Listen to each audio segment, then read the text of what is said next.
Please, have it. We might assume that all Americans use the toilet the same way I do, totally naked. But we don't actually know because no one ever talks about it. Comfortable? Absolutely. So you don't have to take your pants down or anything, but we do want you to show us your own personal toilet technique. And we want to start with you placing the toilet paper on the roll. First, we dig into the particulars of TP. Oh, this is very important to me. It always goes facing out. Always. Over. Is that your personal preference? Yes. Oh, is there a reason for that? Well, you can reach it way easier than if it's under. Do you have a preference? I don't care. My wife cares, so that's why I do it that way. I used to have it like this, and then people told me I was a monster for doing it that way. It's gotta be under. Okay. Yeah, over is weird. It has to be under. You want to snag, you don't want to drag. I don't trust anybody that drags. Could you show us how you would wipe?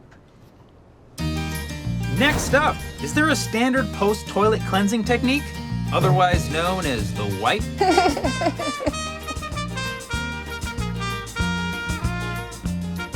Go on, fella. Give it a wipe. How else, like, the Inhales and then exhale. Like here and back. Boom. So just like the booty, then. Because of piercings, I definitely do front to back. Okay. And you have to be particularly careful. Wipe and drop it. And when you wipe, is that a front to back? Back to front. Fun fact, human number 33 was one of the only back-to-front wipers. Thank God. Yeah. Front to the back. To back. Right. Okay. Keep the trash out of the playhouse. To determine whether or not a man's dance skills have any correlation with his level of virility, we'll be extracting their sperm into what science refers to as a cup. In our quest to determine if the male dancers are also packing the most baby-making juice, these 10 fearless humans have volunteered to compete in a dance-off in front of our thirsty humans. Let's welcome B to the stage!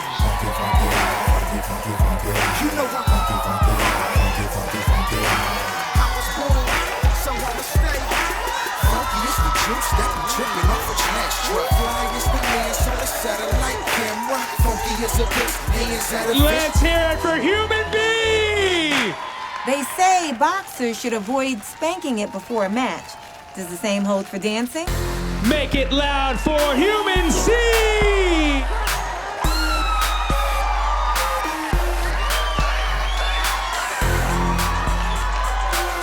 Some might call that dancing, but I call it air sex.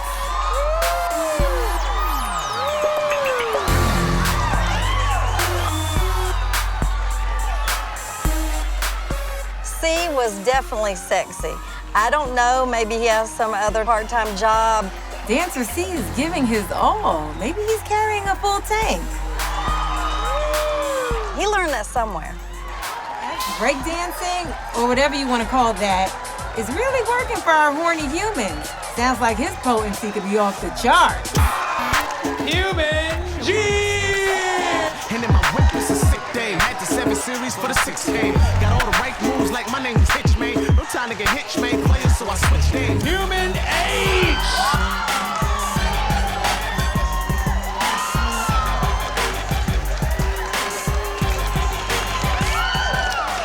When I was younger, I did go to clubs, but I never saw anything like that in the clubs. Human I!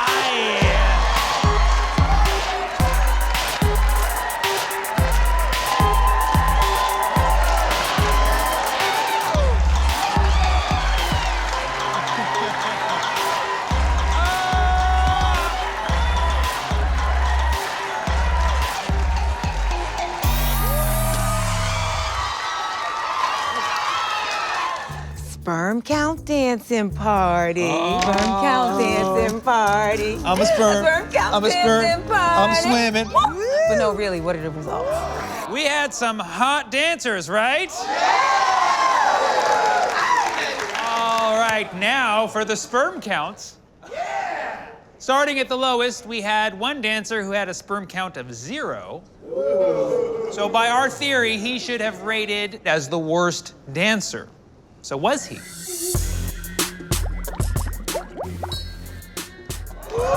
Yes!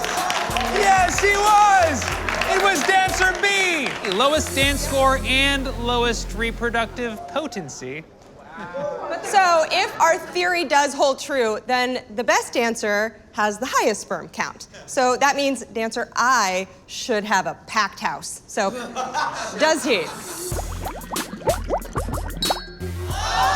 The dancer with the highest sperm count was actually dancer F, with 202 million swimmers. Hi, humans. Hello. Do you guys think you have a good sense of smell? Yes. Okay, do you think that you can tell the difference between the way an old person smells and a young person? Yes. Okay, well, let's see if you can. Okay. Are you ready? Yes. Oh, you have a scent. What's the scent? The scent is oldness. Okay. No offense. As we see yet another gratuitous armpit close-up, let's pause to wonder, do old people have a particular scent? And how far will we go to find out? They all have like a similar scent. It's like, I want to say like a garage. Sadly, science cares not for the feelings of its subjects. Someone has BO. Okay. Right around here. Okay. I smell pickle kind of smell. That smells pleasant. So that's your first room. We're off to the next. All right. Smells really good in here. I like the way this one smells. Okay. Smells like a store. Any store in particular? That girly store that's like one size fits all. I think these are the young people. Can you tell us why? It just smells life and exuberance and freshness. Okay, can you describe to me what life smells like? Life smells like fresh skin that's like plump. Okay, let's see if you're right. Yeah? Yeah. Okay. Hi, young people! I knew it! These results do not give us the conclusive answers our rigorous scientific method requires. Clearly, we need to ramp up the funk factor in each of these rooms. Once our humans have broken a sweat, will our humans be able to smell the difference between the rooms? I'm gonna walk you very close to some other human beings. Smells like hot dogs. Okay. This one smells like vanilla, like some cookies. Okay, let's see if we could get the whole menu. Mangoes. Okay, so remember those smells. We're gonna go into another room, okay? Okay. Cornbread. Are you sure you're smelling and just not hungry? I might be hungry. Who you think is in this room? I think the older people are in this room. Yeah, I notice as I'm getting older, I smell a little different. Okay. I ain't trying to judge. Okay. Sometimes I'm like, Well, our first post-sweat human sense of smell was on the nose. It's an older crowd in here. What's up, gang? Young people. older room? We all have unconscious biases. We can actually look at the human brain and we can see that the brain itself operates differently when it's looking at people from different social groups. So people are bad. I appreciate your thorough, highly conscious response, but just you can tell us people are bad. Just tap your foot once if people are bad. Let's put it this way. Yeah. I'm with it to this extent. Some people have a stigma. Let's say that age is one of their, the burdens that they feel like they're carrying. They may hold that against somebody. So just having somebody who looks like you represent you doesn't mean that they won't also be biased against you. Even blacks are discriminating against blacks. Women discriminate against women. Stereotypes are well-learned sets of associations that are established in our memory from a very early age. Hey, human number 22. Well, you look very enthusiastic. Thank you. So welcome to the party. Today we're doing an experiment on intuitive matchmaking. We're trying to find out if men or women make better matchmakers. That's actually not what we're trying to find out. What Human 22 doesn't realize is that these 6 people in front of him are already couples in real life. So let's see if he can ask the right questions to match the right mates. What we're gonna do is you can ask each one question, and based on their responses, you're going to be putting them in these hearts as potentially compatible couples. What do you think is the most valuable trait in a partner? Valuable trait, connection. Awesome question for Luis. On a scale of 1 to 10, how important is verbal communication? I'd rate it 9.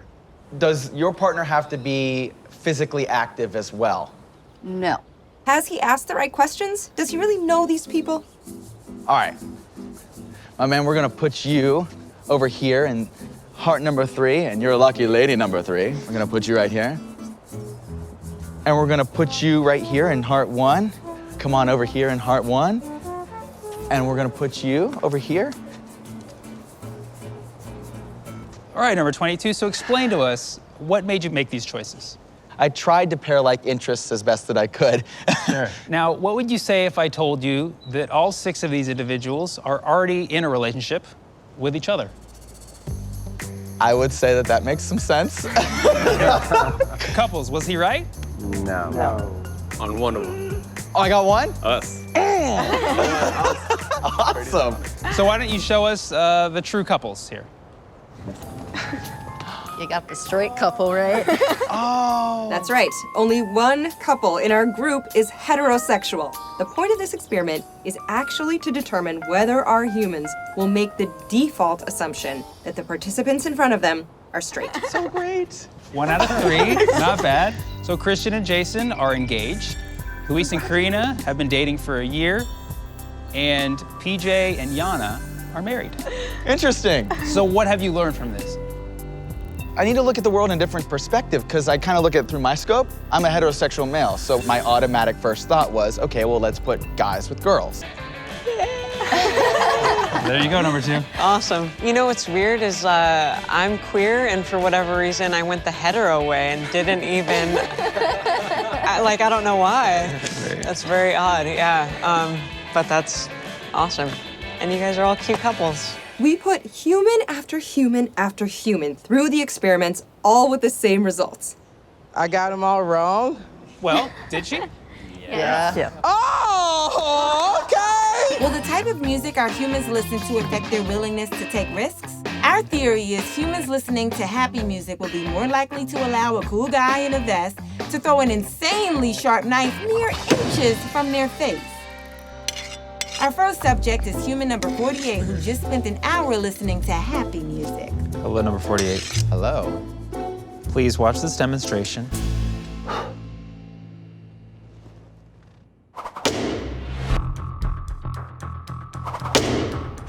Okay. So this is Jack Dagger. Hi, Jack. He's a professional knife thrower. I can see that. So would you be willing to stand in for his next throw? You promise you won't hit me? Well, I do have a 99% success rating. Okay, well, those are good. Those are good. Those are good numbers. I 99 can't is complain. pretty good. All right, well, let's Yeah. do it. My life's in your hands, so please All don't right, fail number 48, me. step on up. Okay. Great.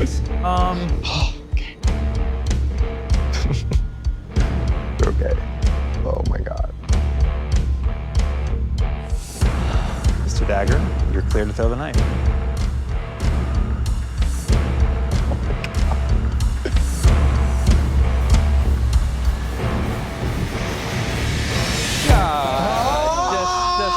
Now, please watch this demonstration. Okay.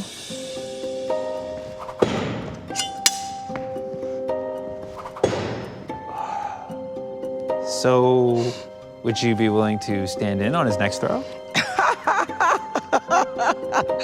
No. I would say the knives were very sharp, and that's all I needed to know. Not coming close to me. Jack is a professional knife thrower. Awesome. Human number 22 seems to be in a particularly good mood, and it makes sense. Mere moments ago, he was dancing on his chair. Or hearing that happy music make him more willing to risk his life? So, would you be willing to stand in? Oh yeah, let's do it. Absolutely. Carve me up, Jack Dagger.